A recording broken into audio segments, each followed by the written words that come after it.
اگر پاکستان سے بات ہوگی تو پاک آکوپائیڈ کشمیر POK اس پر ہی ہوگی. بسم اللہ الرحمن الرحیم. السلام علیکم. پاک وطن ٹی وی نیو یارک کے کراچی اسٹوڈیو سے وجیہ احمد صدیقی خصوصی ویلاگ کے ساتھ آپ کے سامنے حاضر ہے. مودی نے چانکیہ کو ضرور پڑھا ہوگا, تبھی اس نے حالیہ جنگ میں شکست کھانے کے بعد پاکستان میں اپنی پراکسیز کو متحرک کر دیا ہے, ان کی فنڈنگ بڑھا دی ہے, ان کے اوپر دباؤ بڑھا دیا ہے. یہ پراکسیز جو ہیں میڈیا میں ہیں, سیاست میں بھی ہیں, حکومت میں بھی ہیں, اور پاکستان کی شہرگ کشمیر میں بھی سرگرم ہے, آزاد کشمیر میں خاص کر. چانکیہ کہتا ہے کہ دشمن کے ہاں اپنے جاسوس, بڑھئی یا دوسرے کاریگروں کے روپ میں بھیجو, وہ وہاں رہتے ہوں.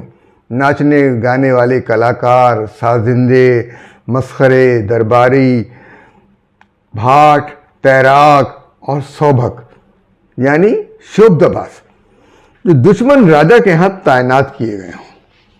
ان کے علاوہ رنڈیوں اور دوسری جاسوس عورتوں سے بھی اس سلسلے میں کام لیا جا سکتا ہے. دشمن کے عمرہ میں کچھ پکے سازشیوں کو دولت اور عزت سے نواز کر دشمن کے ساتھ رہنے کو بھیجا جائے تاکہ وہاں سازشیں کر سکیں. اب ہوتا یہ ہے کہ دشمن کے ہاں بھیجے جانے سے تو پکڑا جاتا ہے معاملہ, لہذا کوشش یہ ہے کہ آپ دشمن کے اندر ہی یہ کام کر دیں. آپ نے دیکھا کہ مودی جو ہے اس جنگ میں سب سے پہلے جو دعویٰ کرتا رہا ہے, اور بہت پہلے سے دعویٰ کرتا ہے کہ وہ آزاد کشمیر پر قبضہ کر لے گا. POK کا نعرہ لگایا جاتا تھا, دنیا کو دھوکہ دیا جاتا کہ آزاد کشمیر گویا مقبوضہ کشمیر, پاکستان کا قبضہ ہے اس کے اوپر, جبکہ وہ آزاد کشمیر ہے. اپنی فوجی طاقت کے ذریعے وہ تو قبضہ نہیں کر سکا جو اس نے دعوے کیے تھے, تو اس نے وہی ترکیب آزمانی شروع کی جو اس نے مشرقی پاکستان میں آزمائی تھی, یعنی ملک کے اندر بے چینی پیدا کر دینا. آزاد کشمیر کے شہریوں کو پاکستان میں دوہری مراعات حاصل ہیں. پہلی تو یہ کہ وہ آزاد کشمیر میں بھی جائیداد خرید سکتے ہیں, وہاں بھی ملازمت حاصل کر سکتے ہیں, وہاں بھی رہ سکتے ہیں. دوسری یہ کہ پاکستان میں بھی ملازمت حاصل کر سکتے ہیں, وہاں بھی جائیداد خرید سکتے ہیں اور کاروبار بھی کر سکتے ہیں. لیکن کوئی پاکستانی آزاد کشمیر میں نہ جائیداد خرید سکتا ہے, نہ ہی ملازمت کر سکتا ہے, نہ ہی کوئی کاروبار. بھارت نے اپنے آئین سے آرٹیکل 370 کو نکال کر ہر بھارتی شہری کو مقبوضہ کشمیر میں جائیداد خریدنے اور کاروبار کرنے کی آزادی دے دی ہے. ان حرکتوں کے بعد اس کی رال اب آزاد کشمیر پر ٹپک رہی ہے, لیکن آزاد کشمیر کو وہ جنگ کے ذریعے نہیں حاصل کر سکتا, تو سازش رچاتا ہے. اس لیے بھارت نے چانکیہ کی چال چلی اور چانکیہ کی چال بازی سے کام لیا. 24 ستمبر 2025 کو لیہ میں پھوٹنے والے مظاہرے مودی حکومت پر عدم اعتماد کا اظہار تھے. بھارت میں جموں و کشمیر کے اندر آرٹیکل 370 کے خاتمے کے بعد جو پرابلمز ہوئی ہیں وہ بہت زیادہ ہیں. بھارت نے فوری طور پر جموں اور کشمیر کو تقسیم کرنا شروع کیا ہے. جموں کو الگ کر رہا ہے, کشمیر کو الگ کر رہا ہے, لداخ کو الگ کر رہا ہے, یعنی ٹکڑے ٹکڑے کر رہا ہے. اور جموں کشمیر کی تقسیم کے بعد لداخ کی یونین ٹیریٹری بنانے کے بعد سب کچھ مرکزی حکومت کے ہاتھ میں آ گیا. وہاں کے عوام سمجھ گئے کہ اب ان کی آزادی پر ڈاکہ ڈالا گیا ہے, کیونکہ مقامی لوگوں کو خود مختاری اور سیاسی حقوق نہیں دیے گئے. اس پورے سارے پروسیس کے اندر ان لوگوں کو نظر انداز کیا گیا جان بوجھ کر, دانستہ طور پر, کیونکہ وہاں پر ہندوؤں کی آبادی بڑھانی ہے اور وہاں پر جو وہاں کا ڈیموگرافک معاملہ ہے اس کو تبدیل کرنا ہے. ان کو جو حقوق بھارت کے آئین کے آرٹیکل 370 میں حاصل تھے وہ سب چھین گئے. لداخ میں بھارتی شہری جائیداد خریدیں گے اور مقامی لوگوں کو دبائیں گے. مرکزی حکومت نے وہاں پر ہندوستانی پولیس افسران کو تعینات کیا ہے. لداخ میں 25 سے زائد شہری اب تک ہلاک ہو چکے ہیں ہنگاموں میں, احتجاج میں. لیکن بھارتی میڈیا صرف 4 شہریوں کے ہلاکت کی خبر دے رہا ہے۔ اب معاملہ یہ ہے کہ آزاد کشمیر کے اندر جو صورتحال پیدا ہوئی اس کے اوپر بھارتی وزارت خارجہ جو ہے وہ بڑا افسوس کا اظہار کر رہی ہے اور کہہ رہے ہیں کہ انسانی حقوق کی خلاف ورزیاں ہوئی ہیں۔ بات 20-30 سال ہو گئے کشمیر کے اندر 1990 سے لے کر اب تک جو انسانی حقوق کی سنگین ترین خلاف ورزیاں ہوئی ہیں کشمیر میں، اس کی مثال نہیں ملتی۔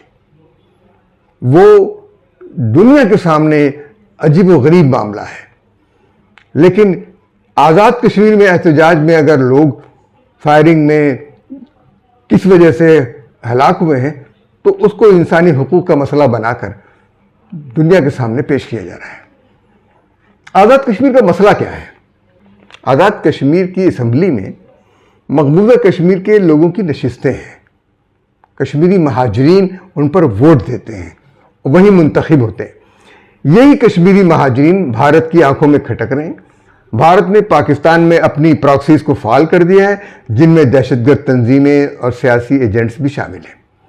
یہ سیاسی ایجنٹس سرحدی گاندھی، بلوچی گاندھی کی اولادیں ہیں، علماء کانگریسی کی اولادیں ہیں، جو اس زمانے میں کانگریس کے ساتھ ہوتے تھے علماء، ان کی بھارتی اداکاراؤں کی جسمانی قربت کا فائدہ اٹھانے والی کی جماعت کے لوگ ہیں، یونینسٹ پارٹی کے نظریاتی وارث جنہوں نے راتوں رات وفاداریاں تبدیل کر لی تھی، وہ لوگ ہیں۔ یہ سب مودی سازش میں سرگرم ہو گئے ہیں۔ بالکل مودی بچاؤ مشن ہے ان کا، اس لیے کہ مودی کو اپنے ہی ملک میں بچنا مشکل ہو گیا ہے۔ سینٹ میں سرحدی گاندھی کی اولاد جو بالکل اس کے ووٹ نہیں ہے، اس کی نمائندگی نہیں ہے، اس کے باوجود اس کو سینٹ میں لایا گیا ہے۔ سینٹ میں سرحدی گاندھی کی اولاد اس فیلڈ مارشل کو برا بھلا کہہ رہی ہے جس نے پاکستان کی سرحدوں کا دفاع کیا ہے۔ کسی سینیٹر کے منہ سے پاکستان کے حق میں کوئی لفظ نہیں نکلا کہ کوئی اس کو ٹوک دیتا، اس شخص کو کہتا کہ تم جھوٹ بول رہے ہو، کرتا کوئی اس بندے گستاخ کا منہ بند، لیکن نہیں، غیر جمہوری طور پر منتخب ہونے والا، ووٹ تھے ہی نہیں، اس کے باوجود سینیٹر بن گیا۔ 24 ستمبر کو لداخ میں ہوا، 29 ستمبر 2025 کو جموں و کشمیر جوائنٹ عوامی ایکشن کمیٹی نے بے بنیاد باتوں پر احتجاج شروع کیا۔ ان کے جو مطالبات ہیں ان کا براہ راست عوامی معاملات کی درستگی سے کوئی تعلق نہیں تھا۔ پہلا مطالبہ یہ تھا کہ حکومت سرکاری عہدیداروں کو دی جانے والی مراعات ختم کرے، اس سے ان کا کوئی تعلق نہیں۔ بات الگ ہے، یہ ہم بھی مطالبہ کرتے ہیں کہ سرکاری ملازمین کو جو بیجا مراعات دی جاتی ہیں وہ ختم کی جائیں، لیکن اس کے لیے ہنگامہ کرنا، توڑ پھوڑ کرنا، قتل عام کرنا ضروری نہیں ہے۔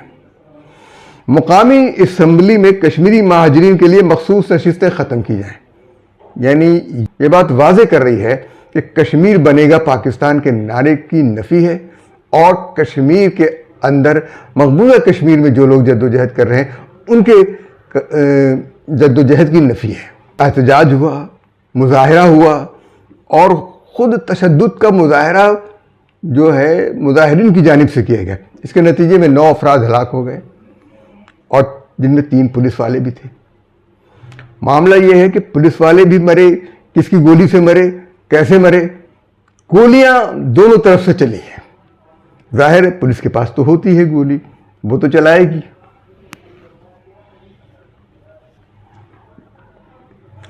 آپ ان مطالبات کا تجزیہ کریں تو معلوم ہوگا کہ سرکاری عہدیداروں کو حاصل مراعات کا خاتمے کا مطالبہ صرف کشمیر کے لیے ہے، پورے پاکستان کے لیے نہیں۔